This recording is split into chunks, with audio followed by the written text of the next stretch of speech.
Good morning and welcome to Rising. We have a great show for you today. It is Monday morning and we are getting the week going and it is freezing out.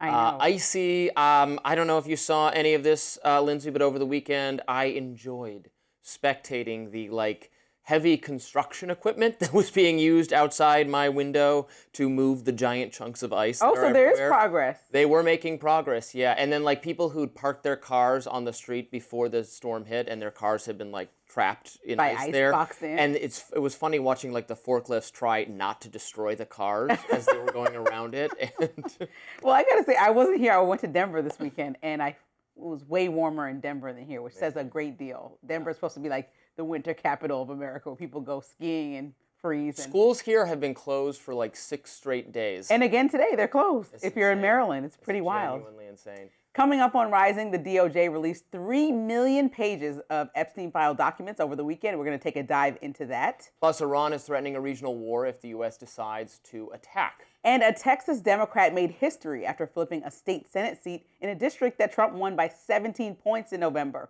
But first, Robby, what's on your radar? Well, as you probably heard last Friday, and I bet was discussed on this show, Don Lemon has been arrested and charged in connection with his decision to join a group of anti-ICE protesters who entered a church in St. Paul, Minnesota, and interrupted services in order to protest the pastor, who they alleged was aiding government efforts to detain illegal immigrants. Lemon has claimed he is merely a journalist who is covering a notable event, not involved in it.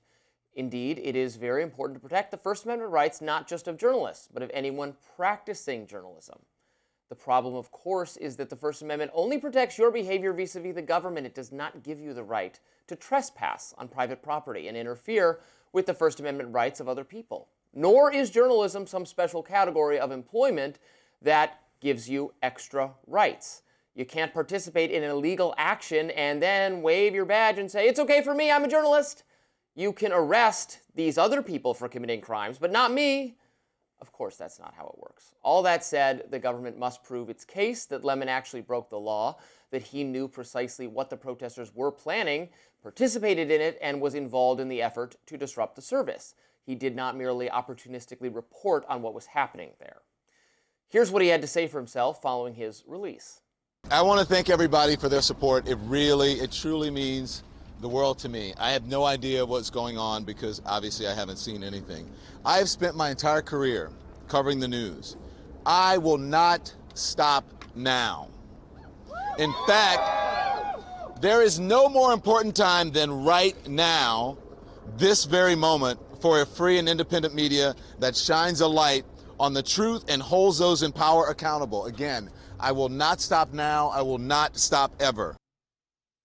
Now, Lemon is receiving tons of support from liberal commentators, mainstream journalists, and even the independent-minded Stephen A. Smith came to his defense. Here was that. And whether you like it or not, Don Lemon is a member of the press. Don Lemon has been in journalism for 30 years, if not more. Don Lemon worked at CNN for 17 years. And just because you don't have a specific organization that you're working for, that's where the word independence comes from. It doesn't mean that your journalism credentials are stripped. Not when you've been doing it for decades like him. Let's understand that. This is straight what he's going through. I'm a member of the press too. And there ain't no way in hell anybody in the field of journalism shouldn't be supporting Don Lemon today. Again, though, I have to point out journalists are not special or different, and free speech rights do not apply to them uniquely or excessively or in any different way. Don Lemon has the exact same rights and status as anyone else doing the same thing. Same goes for Stephen A. Smith. Now, I take my cues, as always, from the Foundation for Individual Rights and Expression, a legal advocacy group that defends the First Amendment in court. In a statement, FIRE writes that they are following the case very closely. Quote, journalists do not have a special license to break generally applicable laws. When the pastor of City's Church asked Lemon to leave, he no longer had the right to stay. FIRE recently explained that the First Amendment does not protect the protesters' act of commandeering private property for their own ends, even if they did so to send a political message. Not only is such conduct unprotected, but it interferes with others' ability to exercise their own rights to free speech and freedom of religion. But that doesn't mean the federal government's charges against Lemon, civil rights charges that require evidence he was threatening or physically obstructing congregants or coordinating such activity, are warranted, end quote. Meanwhile, Attorney General Pam Bondi says they've got Don Lemon on video obstructing one of the parishioners and preventing her from leaving. Here was the AG. Some of the lucky women ran out the side door, falling on the ice, legs up in the air. One woman hurt her arm so badly she had to go to the hospital. Parishioners were blocked from exiting the church. Don Lemon, on video, blocked one of them, screaming, yelling at the pastor. That's illegal in this country. When we say God bless America, we mean it. We're going to protect America. And if you do that in any house of worship in this country, we're going to find you. We're going to indict you, and I'm going to prosecute you. Now, we will see whether the government has the evidence to prove its case.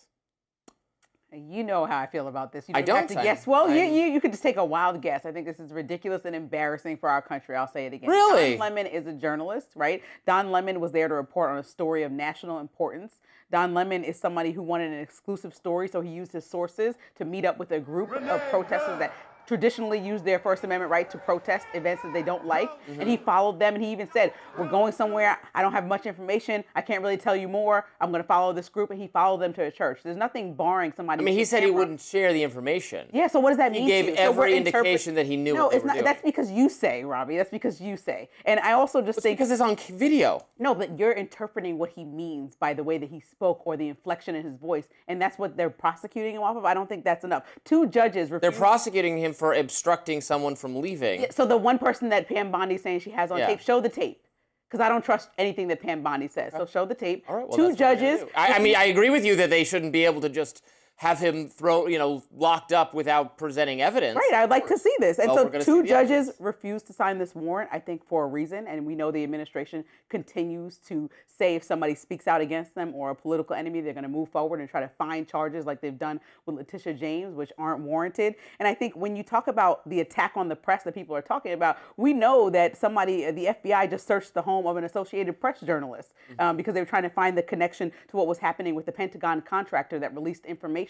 And so when we have a series of events, and I can go down a list of the way that the federal government has been attacking journalists, but those are the two most recent ones, and now Don Lemon, I think you should call out the administration and say this is a political vendetta. This is not something that we want to see. I think we should say this is vengeance towards Don Lemon. We know Don Lemon is not afraid of the president. He says whatever he wants to the president. And also, I hate the conversation about the FACE Act. So the FACE Act protects places of worship. It also protects abortion clinics and stops people from going in and protesting and obstructing private people. property. Yes, but let's talk about in January 2025, President Trump pardoned 23 anti-abortion activists convicted under the same FACE Act for blockading abortion clinics. They were actually activists, not journalists. Well, and he pardoned all 23 of them. Activists and journalists have the same rights. Okay, but he pardoned... There's no difference. But what's the policy then? He pardoned 23 activists using the FACE Act saying they're good to protest in an abortion clinic? Charges against them were probably BS. No, okay, the charges here are BS, my point. So stay consistent. If we're going to use the FACE Act, the president must stay consistent. Those charges were probably BS. They're probably BS. Again, you're overgeneralizing something that you I don't think...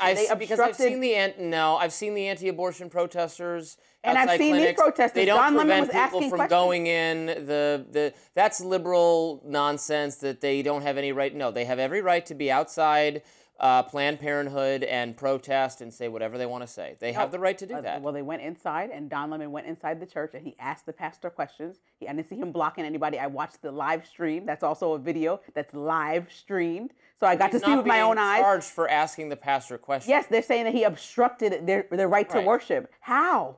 I saw him. I watched him. Oh, the one woman. All the protesters there. The second the guy says you have to leave, the protesters reporting and Don the Lemon news. aren't separate. It's not separate. It is. There's no. It is. He had a camera reporting the news, asking. In the Constitution it says if you have a camera, you can do whatever you want on private property. I missed that clause in the First Amendment. He wasn't obstructing. He's asking questions in there and recording it. He's asking why the pastor is also the head of the local ICE chapter. I'm going to storm into your house, Lindsey, and I'm just asking questions. Well, the house of the Lord. I'm a journalist. The house of the Lord welcomes everyone, right? All welcome in the house of the Lord. So he's not unwelcome. As soon as they say you're not welcome here anymore, you have to leave. they have to shut up and leave. Okay, They you didn't know do this is that. an unwarranted case. And No, I it's don't gonna know blow that. up in President Trump's face. I genuinely and it's don't an know embarrassing moment for our country, and I really hope think that it's he would just drop it. embarrassing. It I think it's is, an embarrassing because moment he's for Don prosecuting Lemon. everyone that he doesn't like. And so it's just like, No, it's he's embarrassing. prosecuting trespassers. No, he's prosecuting every single person that he doesn't like, the president is. I mean, we're going to talk later about Trevor Noah. He's prosecuting everyone he doesn't like. He's all right. There is a look. I am not saying I don't know. I need to see what the evidence shows, and if they just charged him with trespassing, that would be obviously valid. Would you agree that if you're charged with trespassing, that was valid? You're right. I don't know if his actions meet the definition under this FACE Act, which is a more serious designation. I don't know. I'll need to see the evidence. He's clearly trespassing. Now that's a slap on the wrist, and that's not what People they're are going. allowed with a camera into a house of worship, so we'll see what happens. Nobody is allowed anywhere without the permission of the person What do you who mean? runs Churches the thing. open doors. There's no trespassing And sign then on as soon church as they say doors. you have to leave, you'd have to leave because it's not your property. Next up, President Trump threatened to sue author Michael Wolff over an alleged conspiracy with Jeffrey Epstein to target his 2016 campaign. We'll be right back. President Trump is taking aim at writer Michael Wolff following the latest Epstein files documents dump from the DOJ. The president did accuse Wolff of conspiring with Epstein to try to destroy his political career. Wolff does appear in the documents that were published last November, and he appeared to be acting as Epstein's unofficial advisor and publisher ahead of the 2016 election, even went so far as to call Epstein the, quote, bullet that could end Trump's 2016 bid. Trump addressed Wolff's alleged conspiracy on Air Force One over the weekend, even indicating the latest document dump proves he did nothing wrong. Take a listen. It looked like this guy Wolff, who's a writer, was conspiring with Epstein to do harm to me.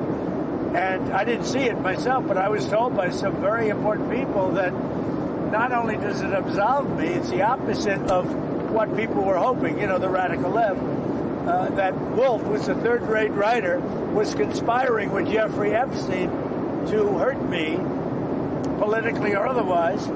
And that came through loud and clear. So we'll probably sue Wolff. Meanwhile, Deputy Attorney General Todd Blanche said that over the weekend, the federal officials are unable to investigate various tips that the FBI received about Trump's alleged involvement with Epstein.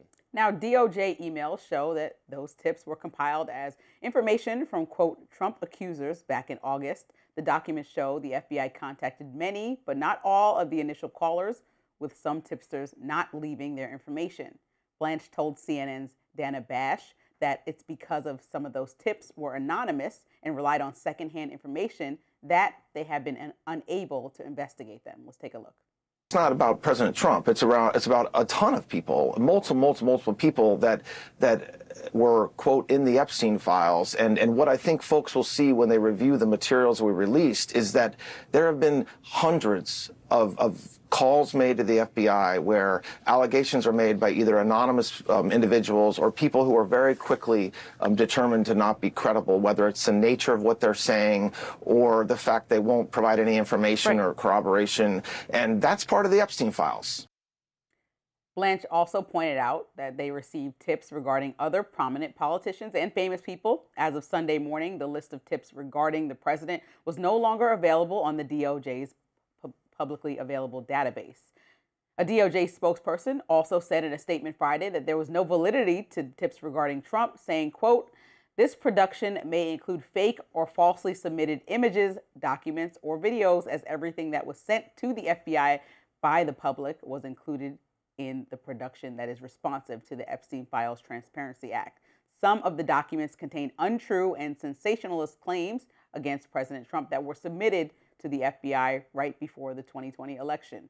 To be clear, the claims are unfounded and false. Yeah, what is the Trump obsession? Trump is not impugned by what's going on here. So can we just move on from that aspect? Now, there is interesting stuff coming out of these latest Epstein files,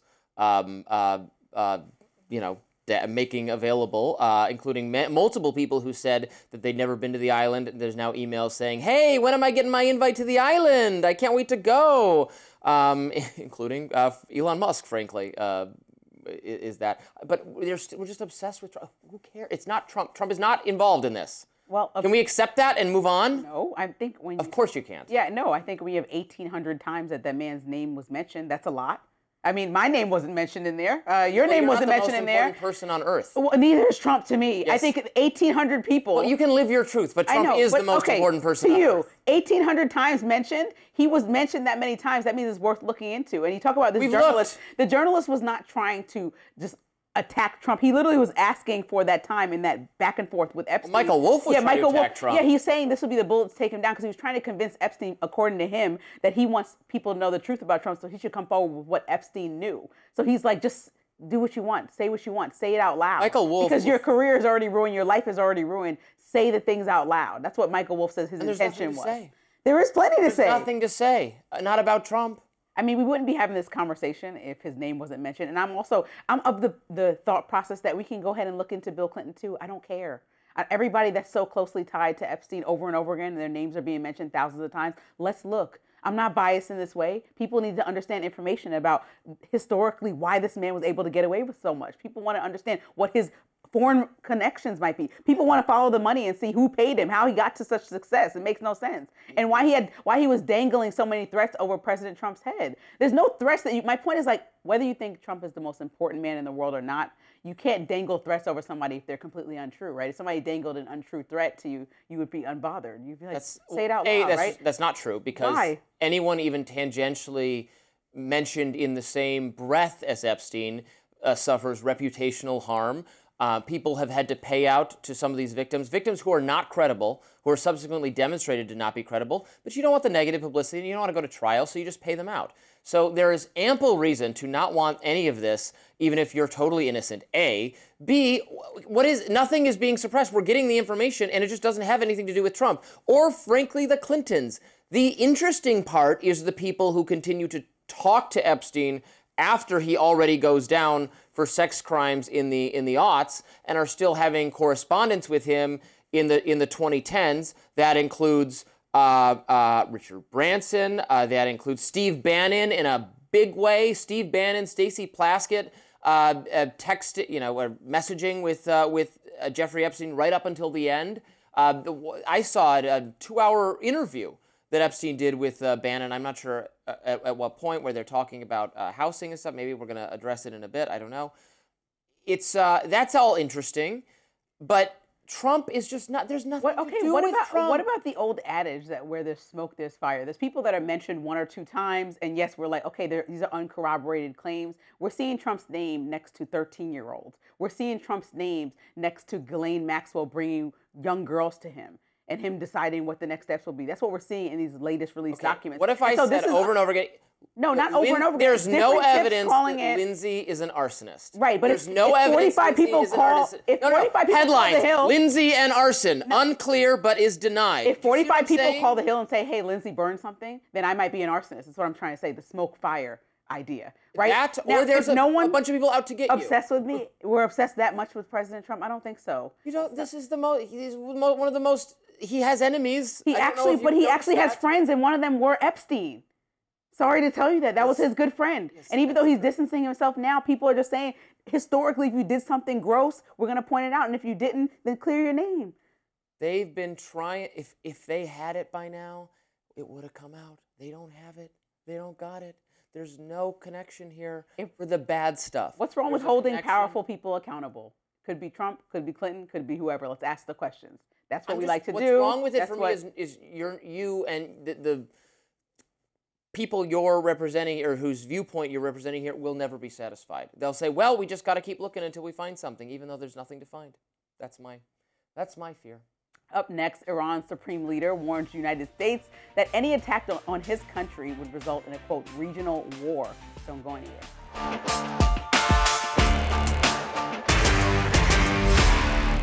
Iran's supreme leader, Ayatollah Ali Khamenei, says that any attack on the country by the United States would result in a, quote, regional war in the Middle East. Now, speaking to a large crowd of supporters in Tehran on Sunday, Ali Khamenei said, quote, they should know that if they start a war, this time it will be a regional war. Al Jazeera reports that Khamenei stated the U.S. wants to devour Iran and its vast oil and natural gas resources. Khamenei called the recent anti-government protest a sedition that was similar to a coup. Following Khamenei's statements, President Trump responded on Sunday saying, we'll find out whether Iran's supreme leader was correct or not. Take a listen. We're Why wouldn't he say that? Of course you're going to say that, but we have the biggest, most powerful ships in the world over there, very close, a couple of days, and hopefully we'll make a deal. If we don't make a deal, then we'll find out whether or not he was right. Meanwhile, Iran's foreign minister, Abbas Araghchi, told CNN Sunday that a direct negotiations with the U.S. is difficult to achieve. Let's listen.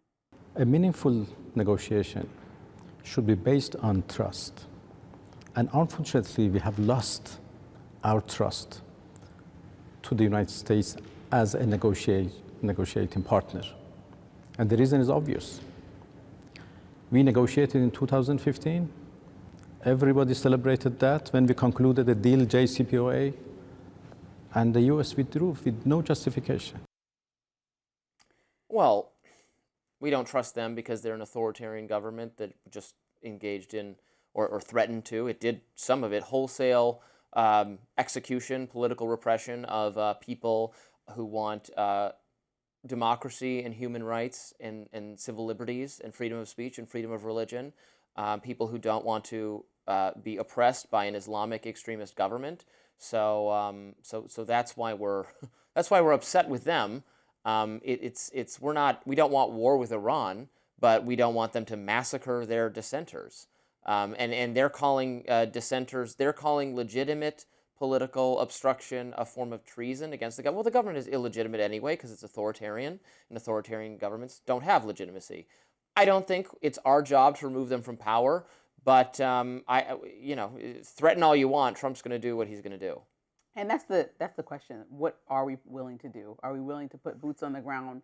What is the plan? I think when you look at what's happening there, you're right. 7,000 people have been confirmed, almost 7,000. It's 6,000 and change have been confirmed dead by independent outlets reporting on what's happening over there. 50,000 people have been detained. And I'm not okay with that. We shouldn't be okay with that. That's fine, but it's questioning the president's plan attached to his motive. So he says that he wants to denuclearize the country, right? He doesn't want them to have nuclear capabilities, and that's fine. But he also wants to look for new leadership. This is a quote that the president said. How do we do that without putting boots on the ground? And we know how this looks in the Middle East. We know how this back and forth looks. So what's the plan then? Because he's not laying out a plan, but he's also not committing to putting boots on the ground. So what is the plan for the regime change? If that's what we really want to see democracy in this country. I mean, sure, but they don't seem like they're willing to. And also, what are our true intentions? Like the reason why last year we got involved in Iran was to support our ally Israel. Do we want to continue to push forward in supporting Israel? Is that the whole goal? Or do we care more about what's happening over there with their democracy and how they're killing people? And if we do,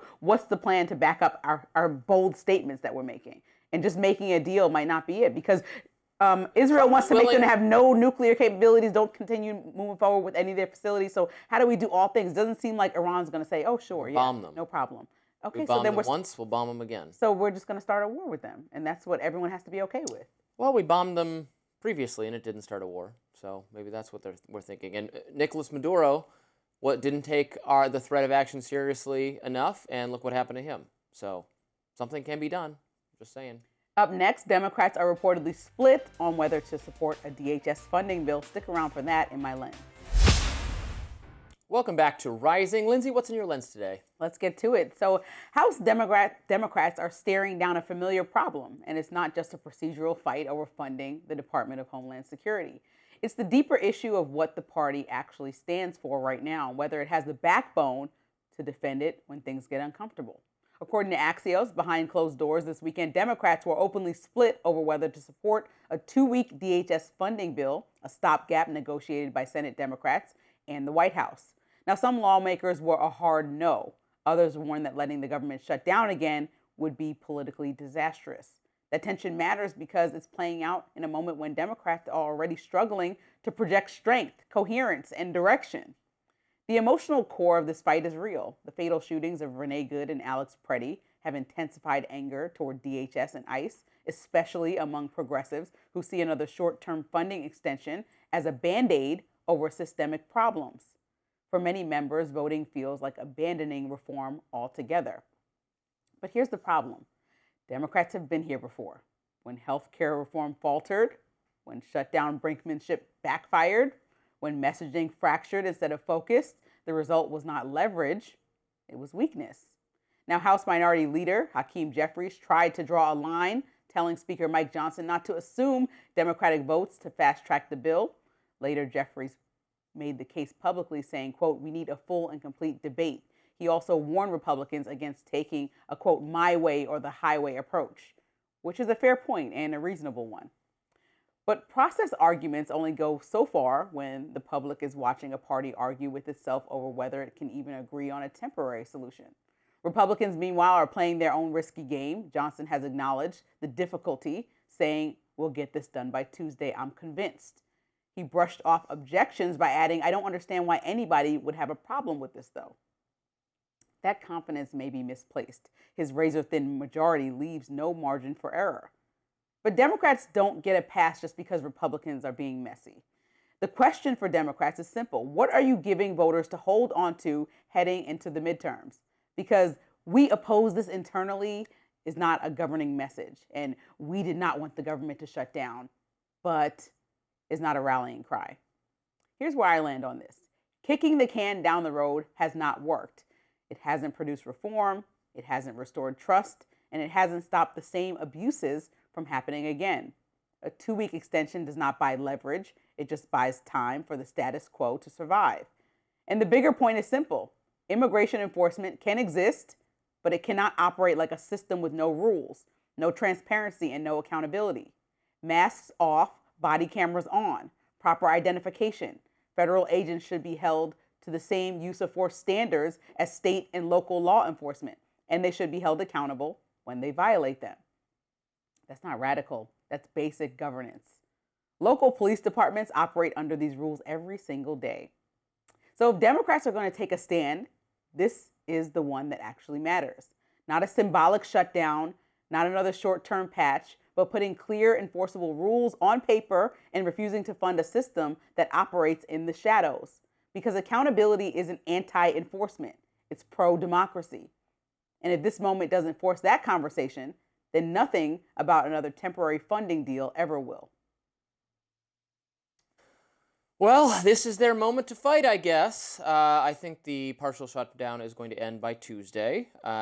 It looks like House Democrats, at least some of them, maybe even, will vote for the resolution, which is to keep funding the government and then have a separate vote or to keep funding DHS, all that stuff at its current level, and then have a, argue about accountability measures, and then maybe put the billions of dollars of extra funding they got in the big, beautiful bill, which I oppose. I oppose the whole bill to begin with. I don't want more funding for anybody in the government. They've got plenty to work with. I'm defund the whole thing is what I say. Are you not defund just, ICE? I would defund the IRS and ICE. But are you defund and ICE? HHS Oh, okay. And DHS and the TSA and the Education Department. TSA. And I'm not done. The Commerce Department, Housing and Urban Development, all of that, they can all go. Defense Department can be cut in half. We can have a federal government with half the budget it currently has right now. Okay. Well, And we can privatize Social Security, and we'll cut big cuts to Medicare. You just want to cut everything. So Yes. you're an equal opportunity Yes. cutter. That's a lot of cutting. Plan. I think that The economy will thank me.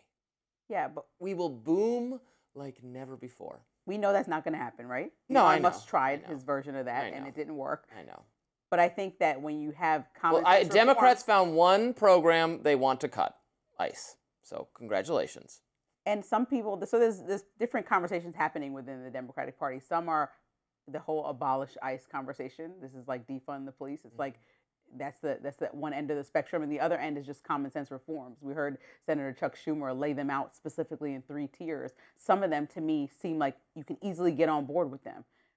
Having the same accountability as local law enforcement, not wearing masks, just being like accountable in these ways is, to me, not. It's not that hard to justify adding these to a bill Right. before. And why can't you negotiate it now? Like, your job is actually to negotiate and put things forth that will become law. Like There should negotiate and certainly talk be about it. investigations of any of the ICE Independent agents or anyone- investigations is what they're yes. calling for. Yeah, And why is that hard to agree with? That it shouldn't be hard to. I agree with that. Right, so it's frustrating That that is frustrating. Democrats have to say, oh, we'll talk about it in 2 weeks. We know how this goes. It's why Congress is constantly looked at as ineffective, because they kick things down the road and then we're like, okay, we're still talking about this. It's why we're still talking about health care 10 years after Obamacare was instituted and trying to repeal it and move back Obamacare and made forth. it worse. Either way, here we are, still talking about it. No Republican plan laid out. Oh, no, Trump did lay out that lousy plan that was just like a one-liner statement about what he plans to do for health care that really even Republicans couldn't understand exactly how that was going to help. So this is another one of those issues. I think that Republicans win the argument about immigration when we look at borders and say, wow, this is chaotic. And we show that imagery and we talk about how Biden might have failed. Democrats surely will win this conversation when we see 5-year-olds get detained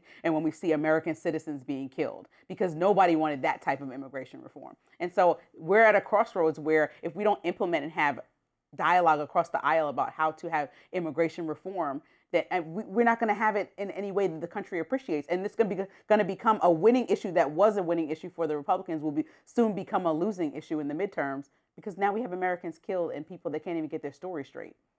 I guess we'll see. But Republicans, and I'm not thrilled with the way the administration has instinctively, in a knee-jerk fashion, defended these heavy-handed these things that have gone wrong. And then they said, well, domestic terrorists, it's fine. That doesn't sit right with me at all. I still think they can go to the well of saying, look, this is aggressive enforcement because local Democrats aren't working with us. They are not helping. They are not enforcing immigration at all. And so we sent in the feds, and it's messy and it's ugly, but the American people voted for us to do a significant campaign of deportation. Blue states, despite the election going for Trump, blue states are refusing to do the enforcement that we voted for as a nation, and so it's aggressive there. And that's ugly, but that's what happens when there's resistance to a federal mandate, just as if they were coming in to desegregate the schools, as they did in the 50s and 60s. That's what's the action is being taken, and when there's local resistance, yes, it's not good, but you should get on board because that's what was voted for by the people of the nation. So effective governance is pointing the finger who started this.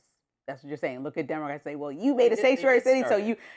Here we are, though. And as we saw, like the actions being taken by the federal government could have started with or began with, as I've been saying since the beginning, a conversation with the mayor. And no, who said that? Like Waltz called the president and they had a conversation that they both reported was good and forward. Okay, but why couldn't that conversation happen? Beginning to buckle. Why couldn't that conversation happen early? No, the president's beginning to buckle. They sent new leadership into Minnesota and they pulled out some right, ICE but if they had agents. not sent it, my point is, if we'd not send in the federal immigration authorities in the first place, then Says we would you. never No, have I don't think that negotiated. aggression and bullying is the best way to lead a democracy. That's not what I agree with. I think that conversation is a great way to start, and you might disagree with local policies, but you can come to some sort of middle ground that represents what Americans voted for, which is to remove criminals out of the cities across the country. The segregated states in the civil rights who said, we're not going to let little black kids be at this school. Sorry. And so the federal government didn't say, okay, let's negotiate. They said, okay, then we're sending in the federal troops,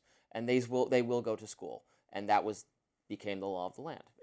They were not, Tim Walz and Jacob Fry were not going to enforce immigration law until the troops showed up at their doors. Are you telling me that the federal enforcement that was trying to implement desegregating schools was throwing white Americans on the ground and killing them in the name of desegregation? Is that historically what happened? Is that what you're arguing? No, I'm saying it took federal troops to enforce it because the local authorities... But the argument is about the overuse of force and the aggressive protection of these ICE agents and how it's being implemented, not that immigration enforcement shouldn't happen at all. At least my argument is that. And so that's the problem. But Jacob Fry's argument is that no... I said Jacob Fry is childish multiple times in our dialogue and with Amber and I. I think that his behavior in response to Trump is childish given what Walz, the governor, has done already. Yeah. They should try to figure out a common ground. Voters in Texas turned out for a small-time race over the weekend, but it could have big-time implications for the midterms. We'll tell you all about it. Stay with us. There may be some bad news for Republicans ahead of the midterm elections, now just 10 months away. Over the weekend, Texas held a special election runoff for its 9th Senate district. And in a stunning upset, the Democratic candidate, Taylor Remick, defeated his Trump-endorsed opponent in a district that swung to Trump by a whopping 17 points in 2024. And he didn't just scrape by either. According to Decision Desk HQ, Ramett trounced his opponent by nearly 15%, and some are taking this as an omen for Republicans heading into the midterms. Even President Trump seems to be concerned about a possible blue wave in November. Here he is speaking to conservative host Will Cain last week. Presidents, whether it's Republican or Democrat, when they win, it doesn't make any difference. They seem to lose the midterm. So that's the only thing I worry about. I said, why? There's some psychological factor out there. What do you think that is? But I think it's like 2 in more than 50 years. Well, I don't know. Maybe they want to put up a guard fence. Maybe you just don't know. It doesn't make sense. Even if a president did well, they seem to lose the midterms. But hopefully we're going to change that around. Now, if that isn't concerning enough for Republicans, a Fox News poll from last week showed that 52% of voters say they would support the Democratic candidate in their House district. Just 46% said they would vote for the Republican candidate. But some Republicans are taking Trump's warning as a rallying cry. Republican strategist Ford O'Connell told The Hill, quote, he's trying to bring something to people's minds that they're not traditionally thinking about. A party gets comfortable when their person is in the White House, and they don't often recognize how fired up the other side may be. According to that same Fox News poll, there may be something to O'Connell's theory there. 82% of Democrats told Fox they feel inclined to vote this year, compared to 76% of Republicans and 61% of independents. These are warning signs, obviously, but this had all indications this would go badly, this election for Republicans. It's an off, not just off year, but off scheduled election, where it's going to be decided by the highly motivated people who turn out. That favors Democrats just generally at this point, and also, of course, in this specific moment where Democrats are fired up and liberals are angry and furious about everything Trump is doing. They're fired up. Trump's coalition doesn't show up unless Trump himself is on the ballot. Trump's coalition is now more working class people who got to get to a job, They can't vote.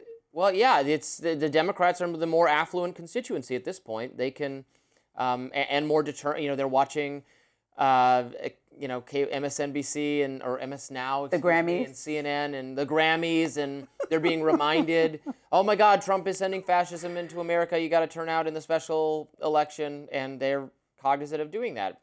None of that is an excuse. Republicans have not figured out how to cancel out that enthusiasm gap, how to get the new coalition to the polls, even without Trump himself, because Trump is not going to be on the ballot ever again. So they got to figure that out. So there could be an argument that Democrats are more motivated, but I'm sure in this county, Democrats have been more motivated in, whatever was going on with George Bush or whomever, because it hasn't turned Democrats since the 80s. And that's according to CNN. And I think this is the first time that the Democrats have turned Tarrant County in that time. It's a largely Christian population, so supposedly that's supposed to be the Republican. The demographics of it may have changed since the. I have no. Well, idea. it's also home to nearly 1 million people, and so when you think about this is a state senate. When you think about regular congressional districts, they represent usually around an average of 800,000 people. So the fact that 1 million people, I don't care about voter apathy, still a state senate race that represented 1 million people voted Democratic in red Texas, and then we're still having that conversation about whether Texas could ever be more blue than it could be. I mean, this is the swaying of a state that usually Republicans are extremely comfortable in. It's no purpleness. It's like Texas has been red through and through in most races for a while. And so I think this should be concerning. It also is an important statement to note that President Trump did get involved. I know he doesn't like to lose, but he did get on X and write several tweets for the competitor, the Republican challenger, and said, you need to save this election. You need to vote for him. And still Ramett won over him. So the president really is pretending like he didn't do that, even though people have pulled up the Truth Social statements that he wrote. So this is really, the president did get involved, and his name holds that much weight. I think it should have helped him win the election, right? Yeah. Usually when he gets involved, it sways an election, particularly in Texas. And because it's not, it might be a sign that people might be a little bit fed up. It's not only about voter apathy. I mean, people could just be frustrated. Yeah, don't mistake me for saying that like Texas is unwinnable or something for the Democrats on the national level. They have the Senate race is going to be very interesting. If the Republican is Ken Paxton, so there's interesting drama on both primaries. Mm-hmm. Ken Paxton is the more, beloved by MAGA incendiary figure is going to be less electable generally in the general election because he has all these scandals and even feuds with other Republicans. But there are many, many examples of Republican primary voters choosing the less electable candidate. Look at what happens to them over and over again in Arizona. They've lost so many statewide races in Arizona by having candidates that are too far to the right for that state. It's a red-leaning state, but it's not going to elect Carrie. I don't know how many times she has to learn the lesson. It's not going to elect Carrie Lake. On the Democratic side in Texas, you have this Jasmine Crockett versus James Tallarico. My girl. Which seems James to be Tallarico's a good guy also. Clearly to be a case of someone who would struggle to win at the statewide level versus someone who seems very compelling and has a lot going for him. Texas is rare in the fact that I think half of the state usually doesn't vote in most elections in Texas, especially the national elections. And so that's a big deal. Jasmine is betting on the fact, and she said this herself on The View, that she can get those apathetic voters out to vote. A lot of those people might be people of color, and she's representing the people that are now fired up by everything that's happening with ICE, everything that's happening with the economy that's not fixed. She can get those people who, like you said, don't have the capacity to take off work to take a minute to go to the 8 o'clock voting opportunity or when the polls close late and go vote in her state election. So, you know, it's not like there's no chance in the world. So I think this is an indicating factor that even if it's her or Tallarico, the point is a Democrat could win there. And it's seeing the finish line in that case is not that crazy. I mean, anything can happen anywhere. It's like it's not elections aren't 90-10, right? They're 55-45. Like, we're a closely divided country. Either side can win and does win periodically. So nothing is out of the realm of possibility. Could Jasmine Crockett get elected to statewide office in Texas? It could happen. Do I think it is a likely? Oh, it would delight me. I'd be rooting for it. I want her as the national face of the Democratic Party. I want to be discussing her every day. You know I love Princess Jasmine. I like that name for her. She is a princess. Up next, President Trump's threatening to sue host Trevor Noah over an Epstein joke that he made at the Grammy Awards. We'll be right back after this. Trevor Noah took a shot at President Trump at the 68th Annual Grammy Awards. Let's take a listen. Song of the Year. Congratulations, Billie Eilish. Wow. That is a Grammy that every artist wants, almost as much as Trump wants Greenland, which makes sense. I mean, because Epstein's island is gone, he needs a new one to hang out with Bill Clinton. So, oh, I told you it's my last year. What are you going to do about it? President Trump responded to Noah's jab, writing on Truth Social, the Grammy Awards are the worst, virtually unwatchable. CBS lucky not to have this garbage litter their airwaves any longer. The host, Trevor Noah, whoever he may be, is almost as bad as Jimmy Kimmel at the low ratings Academy Awards. Noah said incorrectly about me that Donald Trump and Bill Clinton spent time on Epstein Island. Wrong. I can't speak for Bill, but I have never been to Epstein Island nor anywhere close, and until tonight's false and defamatory statement, have never been accused of being there, not even by the fake news media. Noah, a total loser, better get his facts straight and get them straight fast. It looks like I'll be sending my lawyer to sue this poor, pathetic, talentless dope of an MC and suing him for plenty of money. He took the time out. Political commentator Harry Sisson reacted to Trump's post, writing on X, quote, "It's 1 a.m. and Donald Trump is awake, furiously posting on social media about the Grammys. He says he's suing Trevor Noah for joking about him being on Epstein Island. What a snowflake. So much for free speech." It's giving crybaby. Like, don't watch the show if it's so boring and trash. He also, Trevor Noah, came at Bill Clinton, so it's not like, oh, it's Democrat or Republican. He came at everybody. He's a comedian.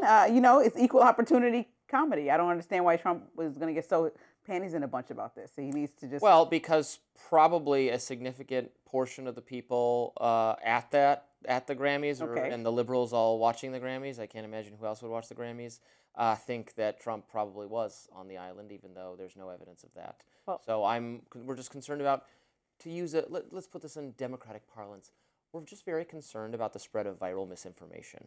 And there's a lot of misinformation available online that experts have not vetted. And I'm just very concerned about people being allowed to say things that experts disagree with, and so that we'll have misinformation and our democracy will be misinformed. And that's what I'm concerned about. I'm most and concerned. And we need legal action to prevent the viral spread of misinformation that is going to cause people to make voting choices that we disagree with and we are concerned about. I'm most concerned about President Trump's ego. He hates that he can't dominate the conversation over there at the Grammys, and that anybody's talking about him. He always talks about how negatively mental health of misinformation is something how experts negatively say is a he's very covered on serious all these problem for our platforms. He hates that he's being tied to Epstein, even though that was his former good friend. It just is what it is. I'm sorry. Make better friend choices. Misinformation causes. You got to make better friend choices. Also, he's trying to intimidate comedians. He's trying to intimidate everyone that he doesn't like, from Don Lemon on, in any part of the media. He's suing media companies. He literally does not want anyone to say anything negative about him. He doesn't want Kamala Harris to take a breath. He doesn't want them to say untruth. He doesn't want Kamala Harris to take a breath in her statements. Otherwise, it's somehow defaming him. He has a problem. He's collecting millions of dollars. He's suing the Wall Street Journal. Because of a birthday card he allegedly wrote. It looks just like his signature to Epstein, saying happy birthday about all their secrets that they have, allegedly. He's suing the Wall Street Journal for that. Everything. You can't sue your way out of being friends with Epstein. That's your friend. Own it up. You said you distanced from him a long time ago. That's fine. But that still was your friend. You can't erase history. And we're going to talk about this later. But all your friends that try to erase history and pretend He's just asking like that people don't say untrue different things about that friendship. The friendship, which, yes, Jeffrey Epstein was a member of Mar-a-Lago, and they interacted, and that came to an end after they had a falling out. This was years before. Over Epstein taking a young girl from Mar-a-Lago. That was allegedly what the falling out was about. Maybe. And Trump understood that his friend was doing these right, so he things. disassociated from it. Maybe he should have went to the police instead of disassociated. Maybe he should have said, oh, he's trying to take underage women to some mysterious island. I don't think he had evidence that there were underage women being... again, this is involving Virginia Giuffre, who was, I believe, not underage at the time of these. Well, if the president felt that unsavory towards him, he could have called in tips like the rest of the thousands of tips that were called into the FBI. He didn't have to say his name. Okay, we know so that now he didn't go to the... He didn't go to the call furthest the extent of the police. law. So that's the... He can go to the... If he felt his friend was so... You know what? Hang him. Hang the man. I don't know. If my friends are committing crimes, I might be snitching. I don't know. So as I said, Lindsey and arson. Who knows? You keep saying that, but if there's no proof, I'm just asking questions. But that does it for us on Rising Live. Thanks for watching, and look out for more exclusive YouTube content coming your way later today. And be sure to like, share, subscribe, do all that fun stuff. We'll be back here tomorrow, and we'll see you then. The release of more Epstein files last Friday is still making waves, with a number of high-profile figures in the business and political world being named. We discussed President Trump's relationship with the convicted sex offender earlier in the show, but there are plenty of other notable names. Elon Musk, for example, can be seen in several documents appearing to ask Epstein if he could please visit the Caribbean island. In one email, he allegedly asked Epstein, quote, "What day/night will be the wildest party on your island?" But that could mean anything, really. No. Musk remains adamant he did nothing wrong, writing on X over the weekend. "I had very little correspondence with Epstein and declined repeated invitations to go to his island or fly in his Lolita Express, but was well aware that some email correspondence with him could be misinterpreted and used by detractors, Lindsey, to smear my name." Yeah, okay. Another name seen in the Epstein files is President Trump's Secretary of Commerce, Howard Lutnick.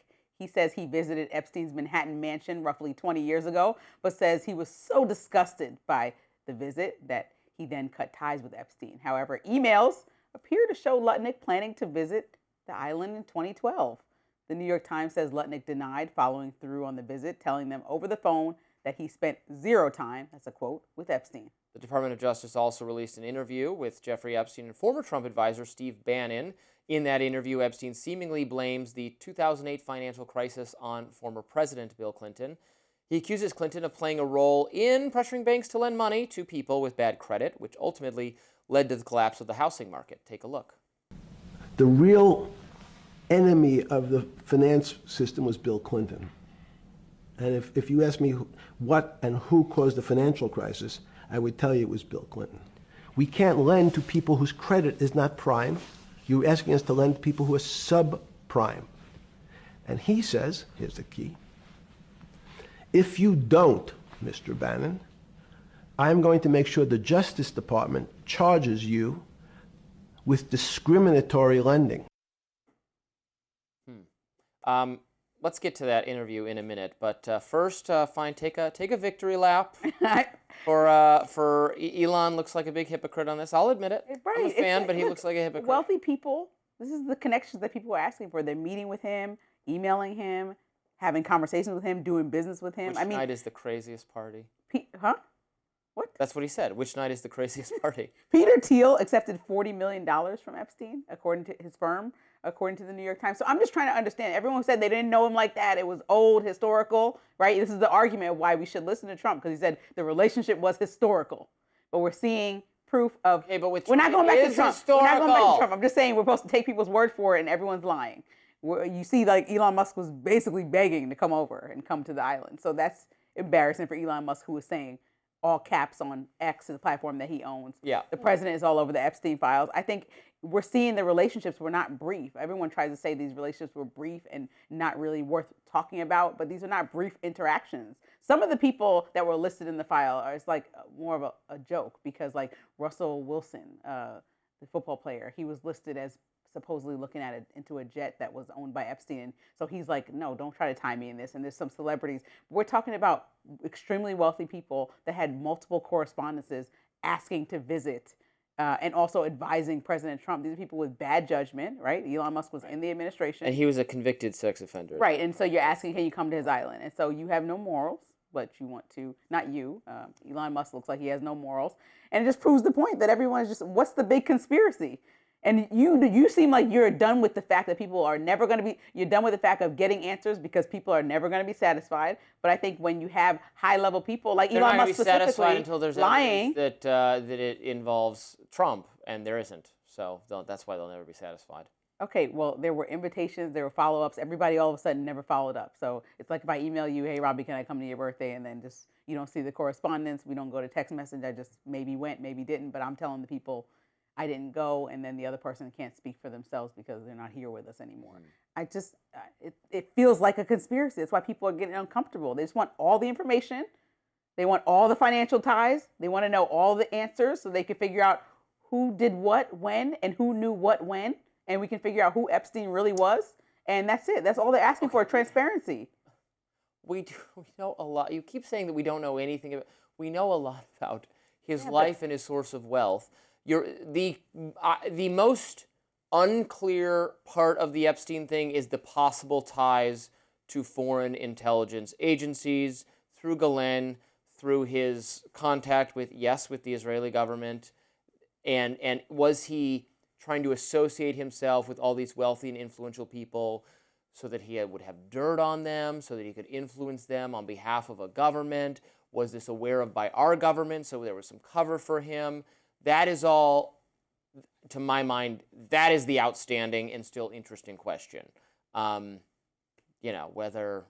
And if he was protected, should those people be prosecuted? That's it. Well, anybody that was protecting him in government from being, like, knowing that he's a sex offender, knowing that he's committed these heinous crimes. Well, that would not be prosecuted. That would just be like a decision that the State Department or the CIA or whoever it is made behind closed doors. That's not that they just said, using our discretion, go easy on this guy for this reason. I mean, I just think that everyone's brushing off anything that has to do with, and we already talked about Trump, but Elon Musk, we're just going to brush this off. It's not worth brushing off. These people are your friends. I think there's a pretty crazy hypocrisy and also just a boldness to going so hard on release the Epstein files back before this was such a mainstream topic of interest.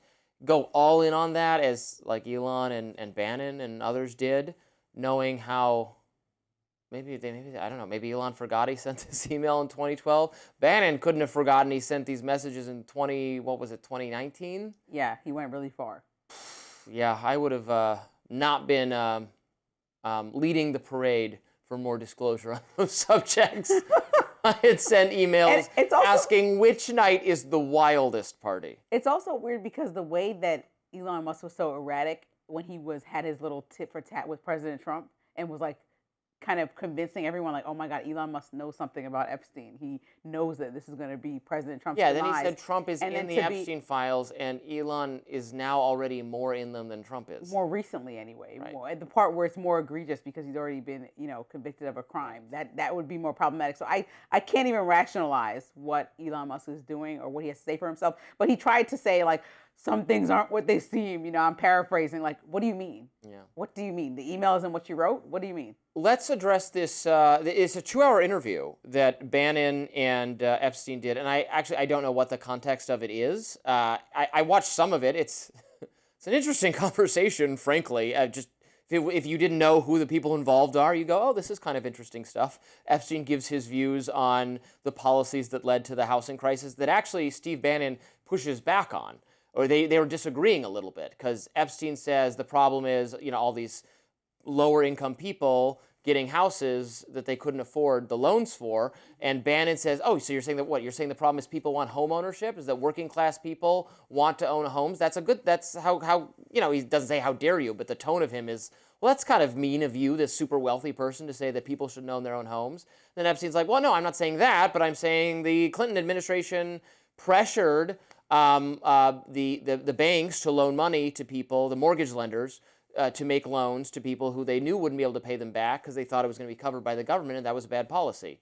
So, it's interesting what led up to the financial crisis that we're all somewhat familiar with. It's all a little bit complicated. That was a cause of the 2008 crisis, that people owned, in some cases, people owned many homes, giant homes that they would never be able to pay the mortgages on, and shouldn't have been allowed to take out those mortgages, but the lenders were encouraged to do so because they were facing no accountability for it. So interesting, refresher on that situation by two people who are relatively informed about it, despite any of the sex crimes that Epstein was involved in. I mean, I didn't have too much to say other than that, Bill Clinton was very obviously had some relationship with Epstein, and it seems like as soon as he was convicted, he has now, and he's being convinced even by the journalist Wolff that was telling him to speak out against President Trump. Like he has dirt on everybody, and so that is concerning. That he feels like, oh, I know the information, you caused this. He's gonna try to become a friend. When somebody's not your friend anymore, now they have everything bad to say about you.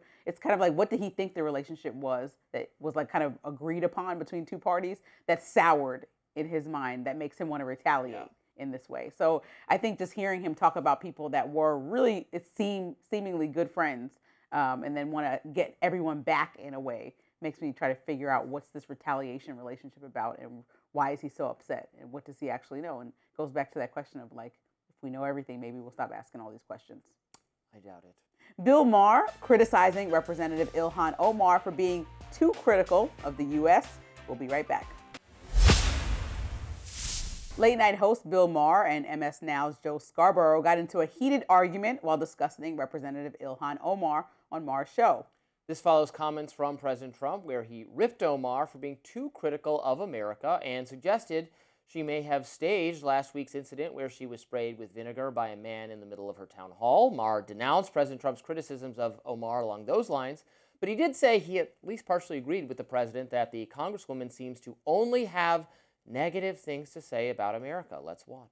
There is a kernel of truth in that somebody comes from a country like Somalia, and then it just seems like she does not have any perspective on the country that she joined here, and never seems to have anything good to say. We don't think that way about America. The second she came here, she's allowed. My family's probably been here for 400 years. The day she came to America and raised her hand and took the oath, she's every bit as much of an American as you are, or me. And I would say this of every other American. Have some perspective. Maher continued, pressing his point about Omar's perspective on the U.S. What I'm saying is, have some perspective about this country, not just her, but yes, I mean, if she's from a country like Somalia, which is a country you wouldn't live in. Right. Okay, well, just be honest about it. Instead of, it just seems like it's always completely negative about this country. Scarborough then flipped the argument around, claiming that Republicans have spent too much time complaining about the state of the country, especially back when Joe Biden was the president. That led to this exchange with former Congresswoman Marjorie Taylor Greene. Donald Trump talks about how the American dream is dead. No, it's not. That's the American dream's not dead. We're stronger militarily. We're stronger economically. We're stronger culturally. We're stronger with soft power. We're stronger in every single way. I don't know about that. Ask Gen Z. Yeah. They're not feeling so good. But I don't see. Okay, so now you're talking badly about America. How dare you do that? I think it's a great country. No, I said ask Gen Z. Well, would Gen Z rather live in America or Somalia? I'm just saying the American dream is harder to realize. I really like this back and forth. It was an interesting discussion. I mean, I agree with Bill Maher. I think he wasn't saying that Ilhan Omar has no right to criticize the country. Like Scarborough's correct that she enjoys First Amendment rights, and that's fine. And you should not feel unwilling to criticize the country. I think there's a subtle difference, but an important difference between criticizing the country or like America as an idea and just criticizing the government of America. I'm very critical of America's government, whether Democrats or Republicans are in charge. I'm very critical of big government and the things our government does. That's different than criticizing America, the people, the idea, the philosophy behind it, which is great and good and should lead the world. That's different than the government. And, you know, I guess I don't parse every single comment Ilhan Omar has ever made. Right. Sometimes her criticism does evince this is a very kind of woke or identity-based criticisms of America as a nation rather than just criticism of the government. So I share Bill Maher's, this is what rubs me the wrong way about her, but no, she can say whatever she wants. So America, to me, that's like a cop-out, what you just said, because America is a government. America is a place that's run by government, by leadership. So when you criticize the history of the country, you're never criticizing like the land that we're standing on. You're criticizing the policies that were put in place by the people historically that you continue to push forward as we get older as a country and how we can do better. And she's allowed to criticize the government and leadership and the way that our federal laws have been implemented and how we can do better. So but it's not like the nation was built up by leaders that she disagrees with. Sometimes she can call historically like, hey, this was racist. That's why we had civil rights. Let's move forward, move on and change these laws. Okay, but then that does make me go, but Somalia is a failed state and has been one for hundreds of years. And that's why she lives in America now. But when she's here, and when she talk about how bad Somalia is, see, I agree. It makes me okay. Mind you, I haven't combed through all her statements. Yeah. Perhaps she has, but the president likes to have this collective punishment idea, which I constantly hear Ilhan Omar pushing back against, is the fact that if a Somalian in Minnesota did something wrong, we should indict the entire community of Somalians in the entire country. And so she's constantly pushing back on the statements that the president makes that wants to collectively punish all people descending from one country. And I think that is wildly inappropriate. And so if she seems like she's criticizing when the president Trump has been in leadership for 8 years. I mean, he's going on a second term, so it'll be 8 years when it's all said and done.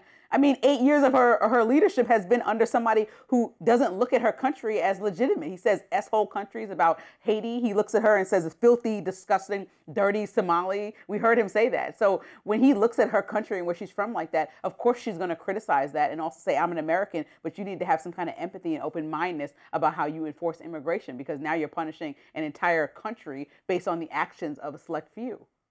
Yeah, I would just, if I was her, I would evince some appreciation for all of the rights and entitlements that one has as an American. Has she never done that, though? That's what Bill Maher's like overstating. I never parsed all That's what I'm saying. It's an easy jab at somebody who you see is heavily critical of President Trump, but you see that President Trump is heavily critical of the same people also. Marjorie Taylor Greene is extremely critical of lawmakers, specifically in Congress, constantly in the last few months, coming at she says they're all pawns of President Trump and how they failed. Again, so she's not happy. So she's not happy to live in America. She's not out here saying America is a broken, racist, bad, colonialist. So if she doesn't, she might not be using the word racist, but she said we're broken. We're failing Gen Z. She says that we're failing on health care. Not we, the government. Exactly. So if by having policies that favor seniors at the expense of young people, that's what she's getting at. And if Ilhan Omar and I agree with her. We have policies that favor migrants that are from places where people look like they're white, and we look at black countries and we call them S-hole, and we say disgusting and filthy, and we look at people that have study Islam, which is a beautiful culture, and say that they're bad. That's like, why is Islam bad? Like, people actually who study the Islamic faith are not criminals and killers. Like, that's what we don't understand. And we overanalyze. We indict an entire community of people looking into one ideal or looking into one location and say you're all bad, and that's where America has it wrong. I mean, I've literally spent time, because I have a travel show in UAE, and understood the Muslim culture, understood Islam, and spent time understanding this. And these people are some of the most peaceful people that I know. And the fact that we indict, and I know we're going on a different tangent, but it's just differences from what America sees as normal. And now we say that you're all bad, you're all criminals, and that's what we need to stop doing. So if she has to scream from the rooftop, a lot of straw men here. I'm not saying they're all bad or they're all criminal or any of those things. No, the president does, by saying things like filthy, disgusting, dirty, S-hole. Like, this is what he calls places like that. Because their countries are not well run. Do you deny that? They have lower GDP, they have lower literacy rates, they have lower everything there. So we're being a little cautious about how much of the third world can enter this country at one time, because we don't want to import the values and the way civilization is structured there, because something we're doing was right and something they're doing was wrong. And we don't want it to become like, you must concede that. I mean, we're not taking unfair shots. These countries are worse places to live. I want them to become better places to live, which is why I favor trade and engagement with these countries that want to be pro-America and want to collaborate in business ventures and want to develop. They shouldn't be reliant on our aid forever, but there should be mutually beneficial economic arrangements that bring them along and that raise their GDP, that raise their standard of living, and then they have more democracy and they have more freedom of speech and they have more market capitalism and they have all the things that we want them to have, and we can benefit from their labor, and some level of immigration from their countries is fine, and I'm in support of it. More in support of it, I think, than most Republicans, but I'm in support of it. But we can't have, there is concerns about our values being overrun by the values of people, and I don't have anything against most peace-loving Muslim people either, or the people of any faith, but we're talking about, Europe is facing massive chain migration from the Middle East, from destabilized countries, partly destabilized because of wars we've had there that I was against, but there are concerns about importing terrorists and criminals who are disproportionately among their midst. That doesn't mean they're all terrorists and criminals and we should take none of them. It means we have to do a little bit of vetting. Is that wrong to do a little bit of vetting and say, are we making sure the people who are coming in here aren't people who want to destroy us and kill us? Yes. Like, that's what we're asking questions about. Because you talk about hate crime statistics and how, it's more white supremacist gangs.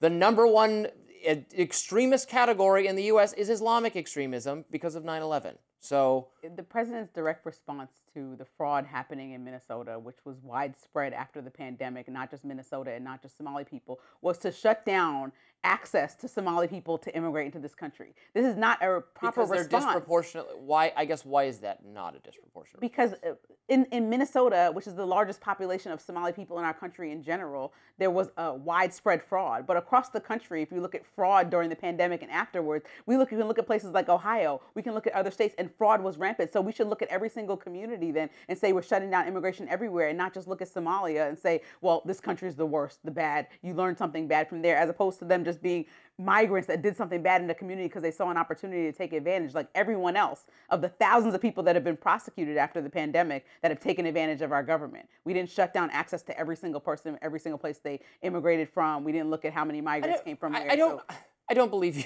I don't believe you. Take this to its logical conclusion. Let's say we found out that the white supremacist violence, it's mostly prison gangs. Let's say that was all. It turned out those had been immigrants or recent immigrants from a particular region of Germany where there's some neo-Nazi or Argentina or wherever they all immigrated to, okay. And it turned out by a significant margin it's all from that country. Of course we should shut off immigration to that country. No, I'm not indicting the whole country of Germany. I don't think that's the right way forward. I think it's obvious that they would do that, and that would not be so wrong.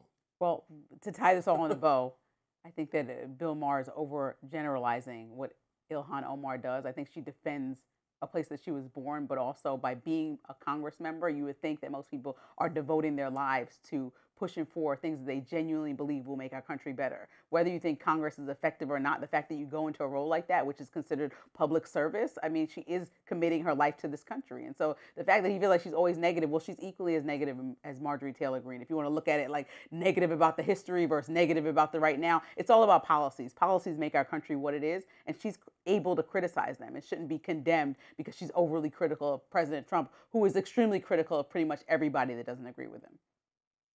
All right. We've got a lot more to talk about on Rising. Stay with us.